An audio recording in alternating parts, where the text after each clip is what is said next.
En tant que jeune femme, on est toutes concernées par ces faits qui sont d'une gravité tout de même sans nom. Et il y a toujours une certaine omerta autour de ça, donc voilà, j'avais vraiment envie qu'on crée un sorte de MeToo de la nuit.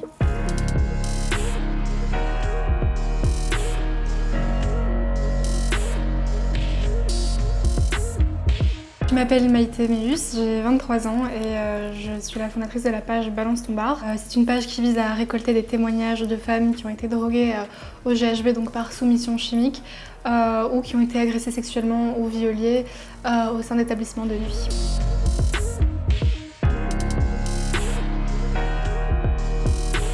Il y a eu l'affaire des bars du cimetière d'Ixelles, ici à Bruxelles.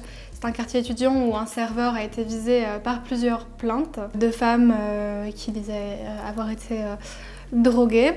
Il a donc été transféré dans un autre café, tenu par le même patron. J'habite le quartier du cimetière d'Ixelles, donc c'est un problème qui m'a touchée de base. J'ai l'âge d'être étudiante. Je connais aussi énormément de personnes touchées par ces problèmes-là. Et voilà, suite à cet événement qui a créé une indignation collective, j'ai vu pas mal de témoignages affluer à d'autres endroits que j'ai décidé de relayer sur la page Balance ton bar. Café Belga à Ixelles. J'ai travaillé au Belga en 2016.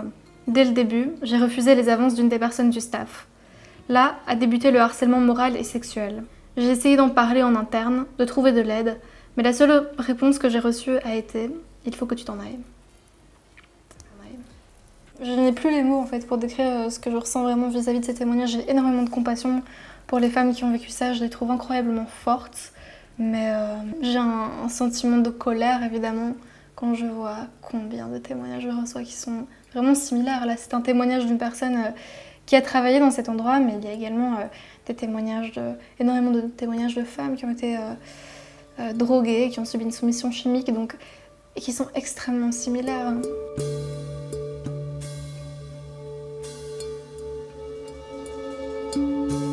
Il y a toujours déjà une omerta et puis une banalisation totale autour des faits qui se déroulent dans des établissements de nuit. On a toujours responsabilisé les femmes en leur disant faites attention à vos verres, faites attention quand vous sortez, comme si la charge mentale de cette sécurité-là devait toujours retomber sur une femme, ce qui n'est pas normal non plus en tant que société. C'est notre devoir à tous de prendre ça en charge.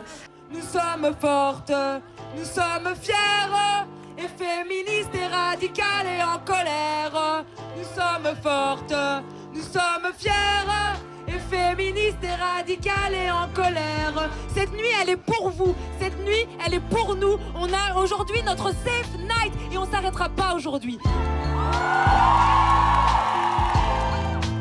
C'est un secret de polichinelle, on connaît pertinemment des personnes qui sont dans le milieu de la nuit et qui font des violences depuis de nombreuses années, voire plus de 10 ans. Donc c'est aussi pour secouer le secteur de la nuit, pour qu'ils décident de prendre des mesures au sein de leur secteur. Aujourd'hui, si vous êtes aussi nombreuses, aujourd'hui, s'il y a autant de couverture médiatique, c'est aussi grâce à l'ouverture d'un compte Instagram qui s'appelle Balance ton bar. Maintenant, je vais laisser la parole à Maïté, qui est la responsable de cet Instagram.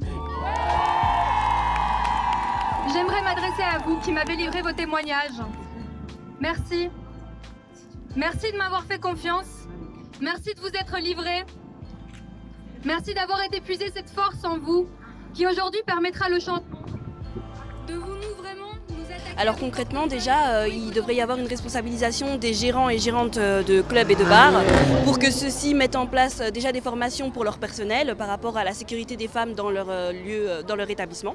Et ensuite, il devrait aussi y avoir au préalable, avant d'engager le personnel, une vérification de leur passé. On lâchera pas! On lâchera pas!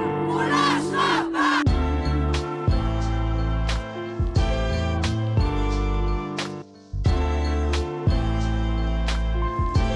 C'est un problème qui n'est absolument pas propre à Bruxelles, cantonné à la Belgique. C'est un problème qui s'étend vraiment bien au-delà de nos frontières.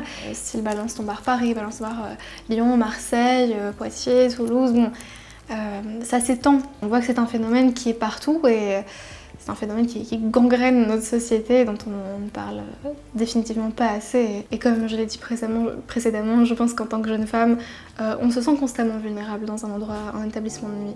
On ne se sent pas en sécurité et on ne trouve pas ça normal.